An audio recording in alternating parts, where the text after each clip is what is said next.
In this video, what we are going to show you is how to build a very small application using Spring-MVC. Spring-MVC is a module of Spring which lets you build web applications. So in this web application, what we are showing, what this app does is, it is like a demo of the basic features of Spring-MVC, and this application here, it shows a list of inventory products, the description of each product and the price of each product, and it also lets you increase the prices of the products by a certain percentage. Okay, so let's look at how we have developed this. So I'm opening my Eclipse, and let me give you a quick glimpse of the files involved here. Under the Spring App source folder, we have 4 folders: one for domain, which will contain the domain objects; one for repository, which will contain the data access objects; and then we have a service package, which will contain the service class, the service interface, and the class which implements that service interface. And then if there are any supporting classes, those are also present in the service package. And in the web package, we have all the controllers that Spring uses. So MVC stands for Model, View, and Controller. So the model includes the service classes and your domain objects, and also it includes all the data access objects. The view is basically all the JSPs. So all those JSPs are in the warp webinf JSP folder, and in this application we have 3 files: hello.jsp, include.jsp, and priceincrease.jsp. So all these are part of the view. So the view is what you see on the UI, and the JSP files correspond to the view. And then we have the controller, which controls the flow of the application. So besides having the main controller, which is called as the front controller or the dispatcher servlet, we also have the application level controllers. So we have a few controllers here called the inventory controller, and the price increase form controller, and the hello controller. So we are going to discuss this in terms of the model view container architectural pattern. Okay, so the first file, I'm going to start from the web layer and then go down from the web layer to the model classes. So the first file that we are going to look at is the web.xml. The web.xml basically configures your application at the very high level. So the first thing is, in our application there is a welcome file list. So the most important the files listed here are test.jsp and index.jsp. We don't have test.jsp in our application. It is just meant for demonstration purposes here. We have what is called as an index.jsp. So whenever you bring up the web app and go to localhost the port number /spring app, it will take you to the index.jsp, and when I press enter, it's going to take you to the index.jsp, and that is configured in your web.xml. And in your web.xml, you also configure the servlet that we are using. The servlet that we are using is called as Spring App. That's our that's our application. And the Spring App servlet application is serviced by what is called as a dispatcher servlet. So any request coming to Spring App will be handled by the dispatcher servlet, which is also called as the front controller, and it's always loaded on startup when you set it to 1. Okay, and we also map the incoming request. If the incoming request contains star.htm, it will always be handled by Spring App. You can have a more specific URL pattern, but for demonstration purposes we are using a very simple URL pattern called star.htm. And notice this is not star.html, it is star.htm. Okay, and then we have what is called as a context loader listener. What this does is it will automatically bootstrap the Spring application context.xml, in which we have configured all our service classes, the domain and the data access objects. I'll get to that in a moment. So this is what we have configured in our web.xml. And from after web.xml, the other important file is the Spring App Servlet.xml. So let's look at the Spring App Servlet.xml. In the Spring App Servlet.xml, so if you look at our UI, when we went to Spring App, it takes you to the index.jsp for any application. But if you see in the URL here, it is sending it to hello.htm. So let's find out how this is happening. So what happens is, let's first open index.jsp. So in index.jsp, all we are doing is we are redirecting the URL to hello.htm, and that is the reason why we see hello.htm here. And now let's see it is hello.htm and not hello.html. So there is no such file called hello.html in our application, or we don't even have a file called hello.htm as well. So it's when I try to open that resource, it's not matching anything. So what is hello.htm? It is just a URL pattern, and if you look at the web.xml, since it ends with star.htm, it will be handled by Spring App. And Spring App configuration for the Spring App is in the Spring App-servlet.xml. So the name that you use here is a prefix given to the servlet.xml file. So the XML file will always be Spring App-servlet.xml. So if you have hello here, the servlet.xml would have been hello-servlet.xml. So let's go to the Spring App-servlet.xml. So the hello.htm will be handled by the inventory controller. So this is the controller of the C of the MVC. Okay, and in this we have configured the product manager, which is referring to another bean called product manager, and we don't see the product manager here in this file. So where is this product manager coming from? So in the web.xml, I told you at the very beginning it has a listener class called the context loader listener, and that automatically loads up the Spring application context.xml, and the file that it is looking for is also called as application context.xml. And in this file, the product manager is configured to be a simple product manager.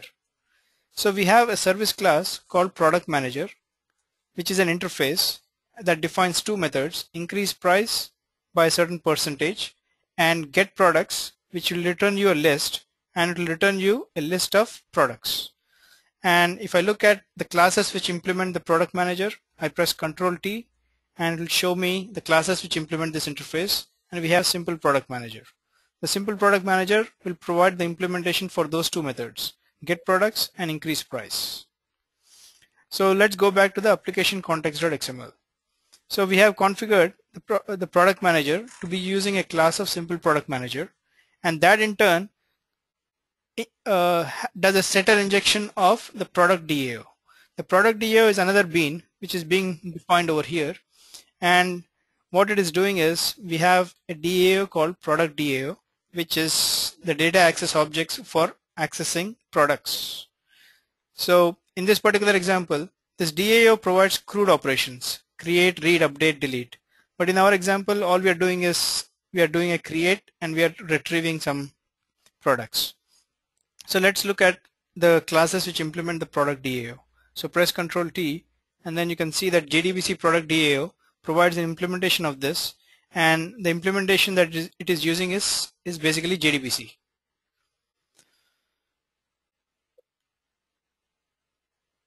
Actually, it uses what is called as the simple JDBC DAO support, which is the JDBC template provided by Spring.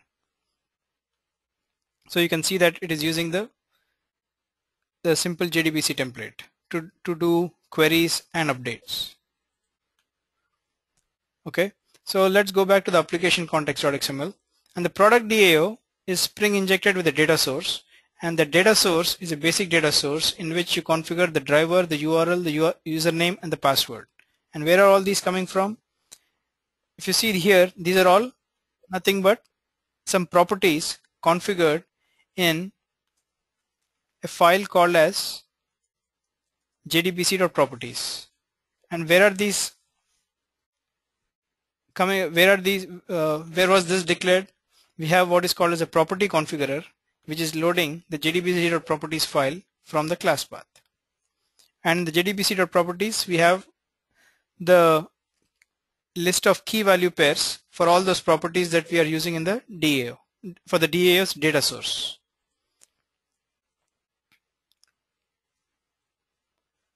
And then we configure the transaction manager to provide transaction advice for the methods in the product manager.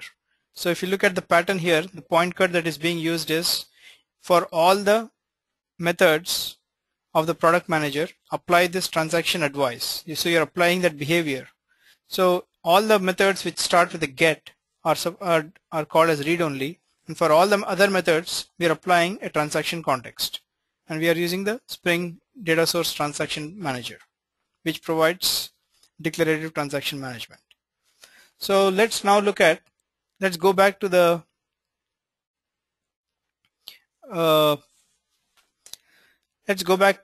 this application. We came to the hello.htm from the index.jsp. So the index.jsp basically redirected it to the hello.htm, and hello.htm is handled by the inventory controller. And what is the inventory controller?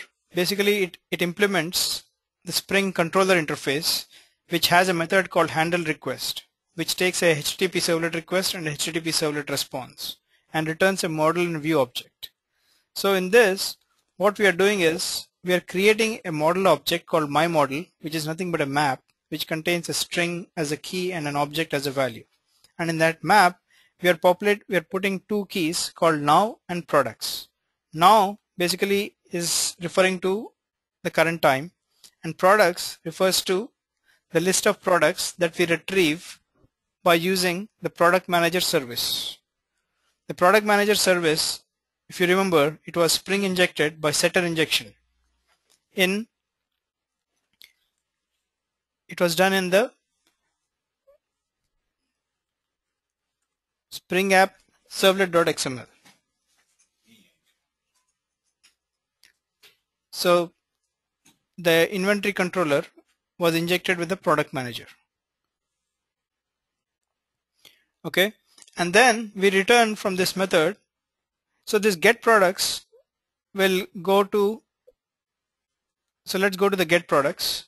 So it's taking you to the interface. So we need to go to the class which implements that interface. That's a simple product manager. And in get products, it will use the product DAO to get the product list. And this one goes to the database, issues a JDBC statement, and retrieves the list of products. Let's get back to the inventory controller, and from here we return the model and view. The first argument to this is the view, and the view is hello.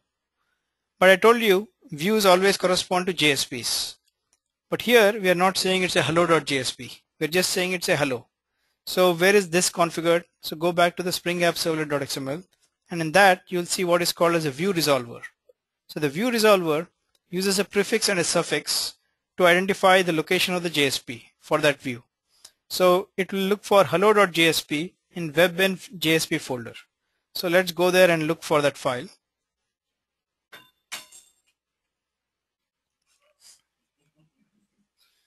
So in hello.jsp,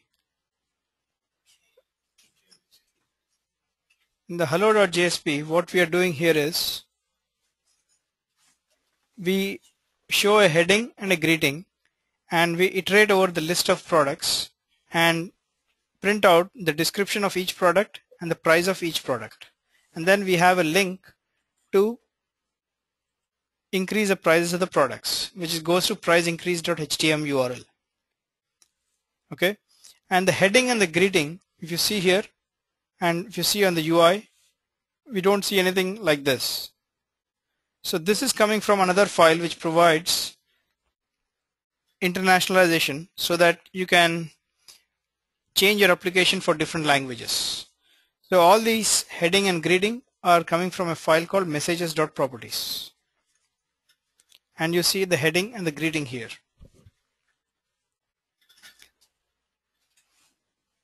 So you see the greeting is hello, it is now, and that's what it shows over here.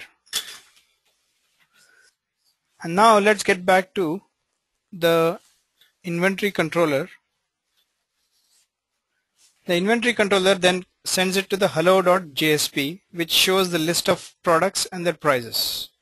And then it is populating the model with an object called myModel, which has the list of products and the current time.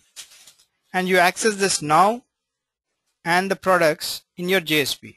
So if you go to the hello.jsp, you will see model.now and it will show you the time. And similarly, when we want to see the description, we say the product.description. And this product is coming from the model.products. So this products is what we configured in the inventory controller.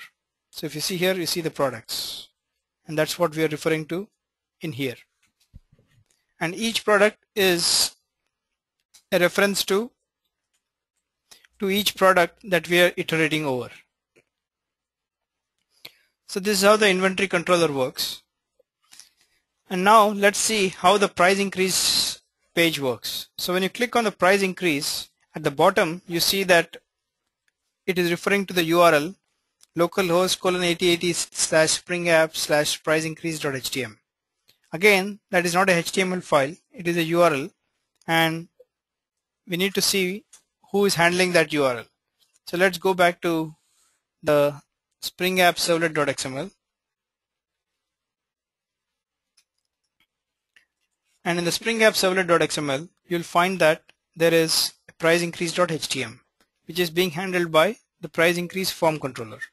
So let's open the price increase form controller, and this price increase form controller basically extends a class called as a simple form controller. The reason it is extending the simple form controller is that this page is a form.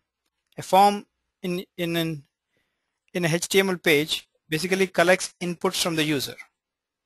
So here we are collecting the price increase percentage. So it has a method called onSubmit, which needs to be overridden from the simple form controller. And this takes the command object, which is a simple object, and the kind of object it is pointing to is the price increase object. And the price increase object is a simple POJO, which has a percentage and a getter and setter for the percentage. So from the command object we get the percentage, which is from the price increase object, and where do we need to configure that the command object basically contains a price increase object.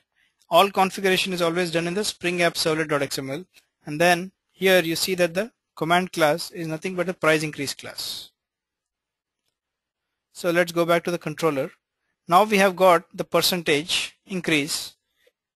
We use the service class to increase the prices of all the products by calling the increase price. So let's look at the implementation of this.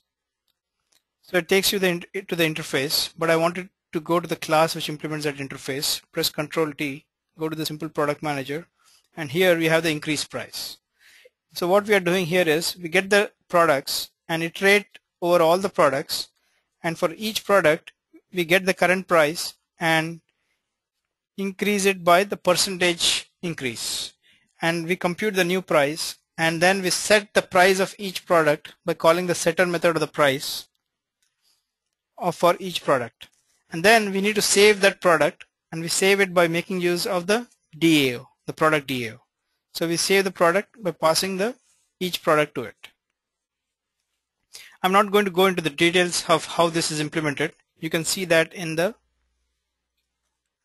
product DAO class, which would be the JDBC product DAO, and here you can see how it is doing the update, the save of the product.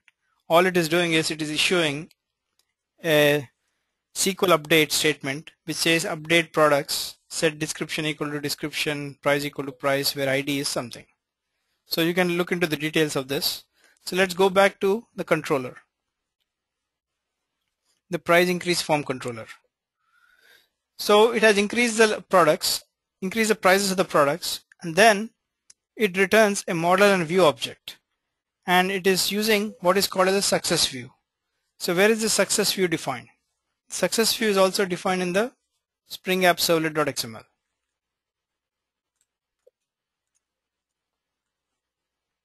So here you see that the success view is nothing but hello.htm, and hello.htm will again go to the inventory controller, retrieve the latest list of products along with their prices, and then display it on the UI by using the hello.jsp.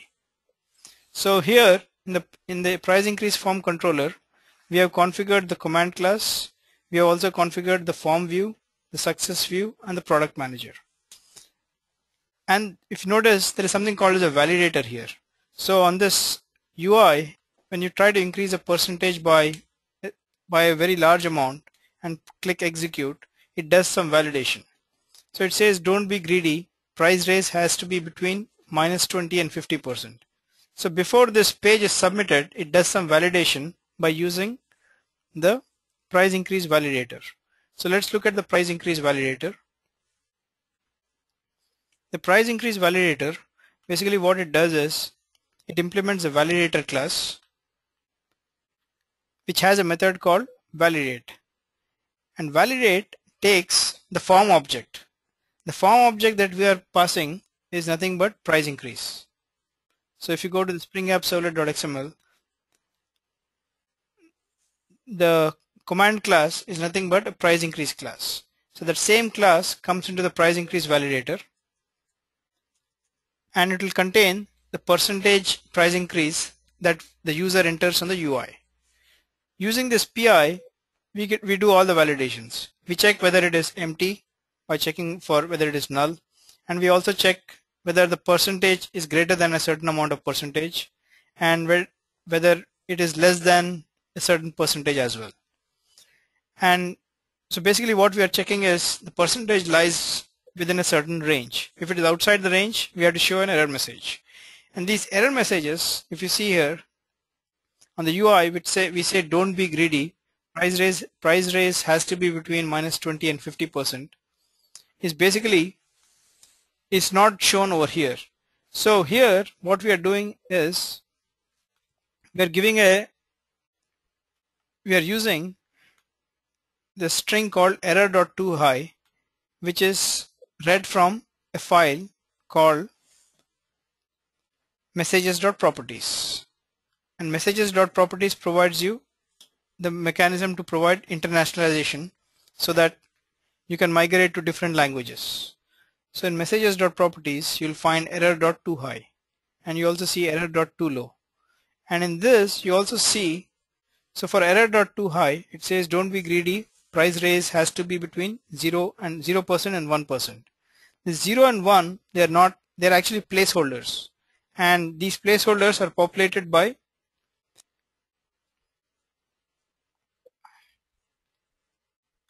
this array of objects. The first one is an integer which is pointing to the minimum percentage. The second one is the maximum percentage, and these are defined in over here as the default min percentage and max percentage. So this is how the validator works. Similarly, we do this for the minimum, for the error too low as well. And for error too low, we have, for the error too low, it says you have to specify a percentage higher than 0. The first index of the array starts with the index 0, and this 0 is nothing but this minimum percentage. That's the first argument that we pass to this array. Okay, so all the configuration for this form is done in this price increase.htm bean, which is using this price increase form controller, and we are setting the command class which collects all the user input. We are configuring the validator, we are configuring the success view. Success view is where the view that it goes to after it has successfully increased the prices of all the products. And then we have configured it to use the simple product manager by using this reference bean, which is actually defined in the application context.xml. And the product manager is spring injected with the product DAO, which in turn is Spring injected with a data source, and that data source is configured over here, and it is getting the list of these property values from the jdbc.properties. And then we have a transaction manager which makes the get methods to be read-only and the star methods to have a transaction context. So let's increase the prices of the products and see that it is working. So we'll give a value which is in the valid range. So let's give 30 and press execute. And now it has increased the list, the prices of all the products by 30%. And then it goes back to the hello.htm. That is a success view. And hello.htm basically takes you to hello.jsp. So this is how this whole application works. So this basically demonstrates a very simple application that is developed using Spring-MVC.